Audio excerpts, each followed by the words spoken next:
Sir 85 से एक जनपद के एक छोर से दूसरे छोर तक जाने का अवसर मिला।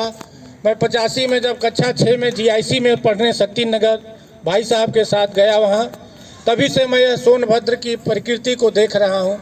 तब वह कश्मीर की तरह हुआ करता था। शक्ति नगर को बॉम्बे, रेणुकूट को लोग बॉम्बे बोलते थे, लेकिन आज जब मैं जाता हूँ, अगर गाड़ी खड़ी हो जाए तो 1 इंच की रात भर में धूल जम जाती है। कहाँ गया वो विकास, कहाँ चला गया वो सब?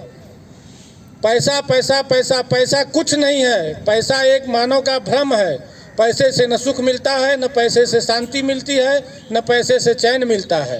पैसा जो दौड़ाता है लगातार आदमी को, वो दौड़ता ही रह जाता है, फिर मर जाता है। न उससे आत्मा उसकी ठीक हो पाती है, न परमात्मा से मुलाकात होती है।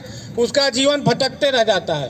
पैसा को साधन के रूप में उपयोग करिए। पैसा हमें जाना है, गाड़ी में तेल भराना है तो पैसा की आवश्यकता है, कहीं कोई सामान लेना है तो पैसा की आवश्यकता है। लेकिन हर बात के लिए अगर हम पैसे पर निर्भर होंगे तो निश्चित है कि हम ही नहीं, हम आने वाली पीढ़ी को भी गर्त में डाल रहे हैं। संस्कार विहीन शिक्षा का ही कारण है आज कि आज समाज कितना बिगड़ गया।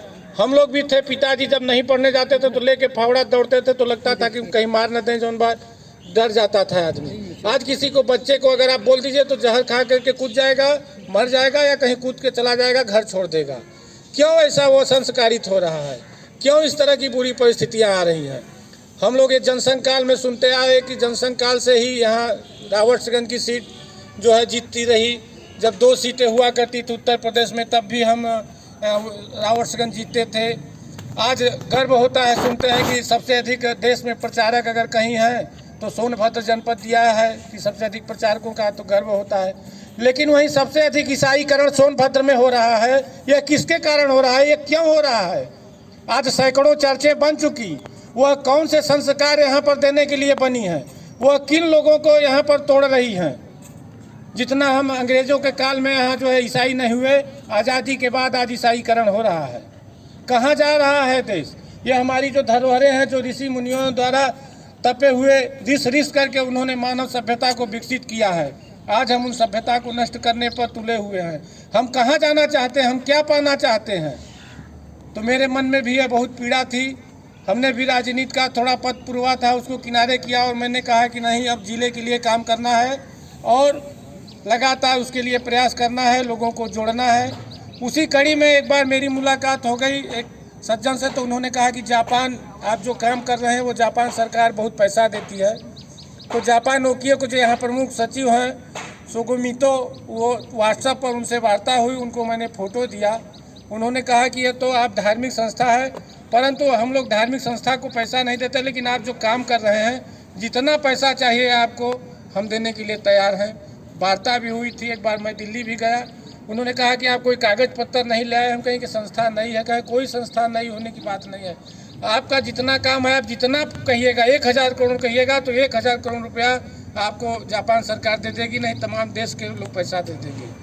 लेकिन हमें तकलीफ होती है कि यहाँ जो अपने जनपद के लोग हैं उस पर काम करने के लिए तैयार नहीं होते हैं। लैपटॉप भी खरीदा गया उसी के लिए 45,000 का धान बेच करके कि उस पर जो है लोग काम करेंगे, लेकिन 10 दिन और रखेंगे तो फिर लगेगा कि क्यों ना हम ही बन जाते हैं। इस जनपद में सबसे बड़ी समस्या है कि अगर थोड़ी सी भी कोई चीज़ दीजिए तो लोगों को लगता है कि ये मेरी चीज़ है, ये मैं महान बन जाऊँ, वो बताने वाला छोटा हो जाए। इसलिए इस जनपद में एक कड़ी नहीं बन पाई, जिसके वजह से यह जनपद आज बिखर रहा है। और जो भद्र भारत बनने की जो कल्पना थी, वो नष्ट भारत के तरफ यह सोनभद्र जा रहा है। अभी विस्थापन होने की स्थिति है। हम लोगों के यहाँ सर्वे हुआ है घाट ऊपर, जो रामगढ़ से लेकर के घोरावल तक, कि यहाँ पर डीजल का बहुत बड़ा वो नीचे है। किसी दिन आ जाएगा, वहाँ से वारंट किए आपको जो है सरकार देगी कि ले जाइए पैसा और छोड़ दीजिए ये इलाका। हम बसे बसाए उजड़ना पड़ेगा, तो इसके लिए कौन जिम्मेदार है? तो इसलिए जो ये हमारी थाती है, जो धरोहर, जो ओम पर्वत से लेकर त्रिवेणी संगम, गोमुख, दुनिया की सबसे प्राचीन जीवाश्म, पंचमुखी महादेव, मतलब क्या नहीं है? एशिया का सबसे अधिक पावर प्लांट है यहाँ पर, लेकिन यहाँ के ही लोग रोजगार नहीं पा रहे हैं। यहाँ सबसे महंगी खेती होती है। अगर पूरे देश में अगर कृषि लागत निकाली जाए तो सोनभद्र के किसानों की लागत सबसे अधिक आती है, और प्रदूषण की वजह से यहाँ की पैदावार सबसे कम होती है पूरे देश में। लेकिन यहाँ का धान, यहाँ के किसानों का MSP पर नहीं बिक पाया। अभी 3000 जो रजिस्टर्ड किसान थे जिन्होंने धान बेचने के लिए रजिस्ट्रेशन कराया था, उनका धान नहीं बिक पाया। वह 3000 घर उजड़ने की नौबत पर है। इसके लिए कौन जिम्मेदार है? किससे कहने जाएंगे हम? धीरे धीरे ऐसे ही काम उजड़ने का लग रहा है। धीरे धीरे आप कमज़ोर हो जाएंगे, लेबर मजदूर हो जाएंगे और फिर आप कहीं के नहीं रह जाएंगे। राजनीति में कहीं कुछ है नहीं। राजनीति में अगर आपको शीर्ष जाना है तो सिर्फ है आप जो है अपने बड़े नेता की केवल दलाली और चापलूसी करेंगे, आप बड़े हो जाएंगे, वरना आपका पूरा जीवन बीत जाएगा झंडा बैनर लगाते लगाते, सिद्धांतों पर चलते चलते आप कुछ नहीं पाएंगे।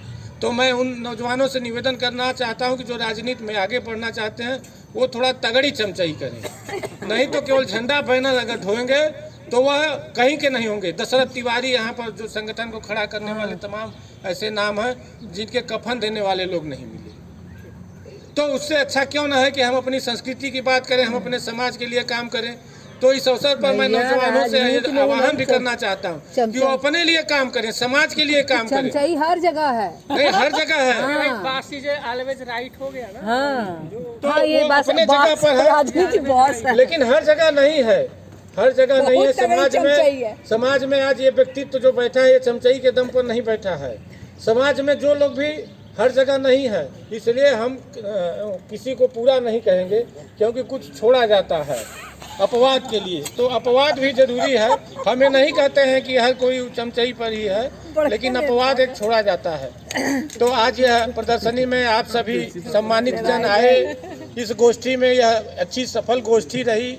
यहाँ 50 बुद्धिजीवी वर्ग लोग बैठे रहे, काफ़ी देर से बैठे रहे। तो मैं सभी का हृदय से आभार प्रकट करता हूँ।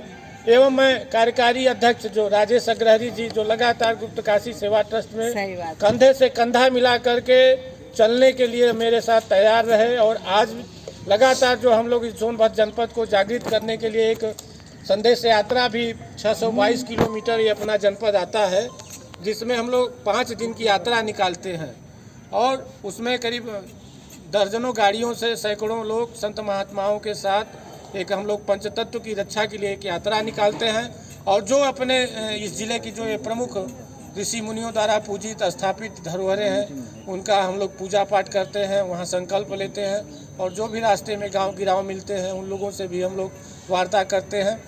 इस वर्ष कोरोना के कारण यह यात्रा हम लोगों की नहीं निकल पाई, क्योंकि यात्रा निकालने का मतलब था सरकार से भिड़ना।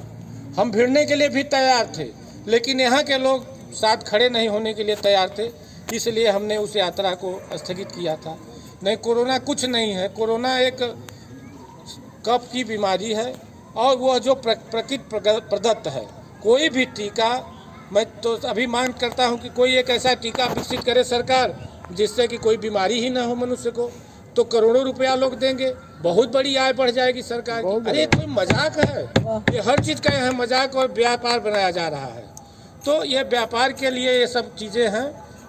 राष्ट्र हित में कितना लाठी खाए लोग, मास्क नहीं लगाने के कारण कितने लोग जेल गए, अच्छे लोग बेइज्जत हो गए, सड़कों पर पुलिस ने जो है बेइज्जत किया। क्यों अपने लोग अपमानित हुए? जब देखिए लाइन लगी हुई है, जब देखिए लाठी खा रहे हैं लोग, ऐसी कौन सी व्यवस्था है? और कोरोना कहाँ कोई कहीं तो कहीं नहीं दिखाई दिया संक्रमण हमारे जनपद में। एक बार एक आदमी बम्बई से आया था जो हमारे बगल के पुरना गाँव का था, वह बेचारा पैदल गया था रेलवे स्टेशन से, सरकार के पूरे नियमों को फॉलो किया था कि जो है हम किसी को छूने नहीं देंगे ताकि संक्रमण उसके अंदर न हो। 22 किलोमीटर घर गया, सर्दी जुकाम हो गया, कोरोना की जांच हुई, कोरोना निकल गया। डॉक्टर कहे कि आपको पहले स्नोफिलिया टीका, कहे हाँ, कहे लो एक स्नोफिलिया की टिकिया खाए, वो ठीक हो गया। वहीं जो है यहाँ पर 8-10 पुलिस वाले और पत्रकारों का परिवार जब अस्पताल में गया, वहाँ की चित्रों को दिखाया जब वीडियो बना के बाहर, तो हम लोगों ने काफ़ी हो हल्ला मचाया। तो सोनभद्र में मरने वालों की संख्या कम हो गई। नहीं तो अगर हम लोग यहाँ खड़े नहीं हुए होते और ये विधायक बार बार वहाँ जा कर के दौड़ा अस्पतालों का न किए होते, तो सोनभद्र में गिनती नहीं होती कि कितने लोग यहाँ पर मरते और कितने अंग प्रत्यंग डॉक्टर यहाँ से बेच करके विदेशों से व्यापार करते। क्योंकि इस कोरोना बीमारी पर एक ऐसा नियम इन्होंने बना दिया कि आप दावा नहीं कर सकते कि हमारे मरीज का जो है हार्ट निकाल लिया, किडनी निकाल लिया, आँख निकाल ली, क्योंकि वो कहेगा कि हाँ कोरोना फैल जाएगा, इसको छूना ही नहीं है। प्लास्टिक में गठिया देंगे और फेंक दिए। माने आपको संस्कार विहीन करा दिया गया, आपको मतलब आत्मा को भटकाया गया कि कौन सा अध्यात्म की ओर हम जा रहे हैं। तो बहुत सारी चीज़ें यहाँ पर इतनी गलत हुई हैं, वह समय के अनुसार होती भी रहती हैं। हम लोग उस पर चिंतन करते रहते हैं, लेकिन आगे हम लोगों को क्या करना है, हम लोगों को वो सब चीज़ें करनी है। तो इसलिए सब लोग आए। एक बार मैं चाहूँगा कि कार्यकारी अध्यक्ष राजेश जी, आए हुए सभी अतिथियों को, जो यहाँ का श्रेष्ठ सीजन का सबसे बड़ा 1850 फीट की ऊंचाई पर जो ओम पर्वत है, जो दुनिया का सबसे बड़ा पर्यटन केंद्र बन सकता है, जहाँ कन्याकुमारी से लेकर के कश्मीर तक जो भी सूर्यास्त का सीन दिखाई देता है वह हम ओम पर्वत से देख सकते हैं। प्रत्येक दिन अलग अलग सूर्यास्त का दृश्य दिखाई देता है, जहाँ से हम 4 राज्यों की सीमाओं को देख सकते हैं, जहाँ से धरती आकाश को देख सकते हैं, जहाँ आज भी प्राय जो यहाँ से 3 किलोमीटर हवाई रेंज में होगा।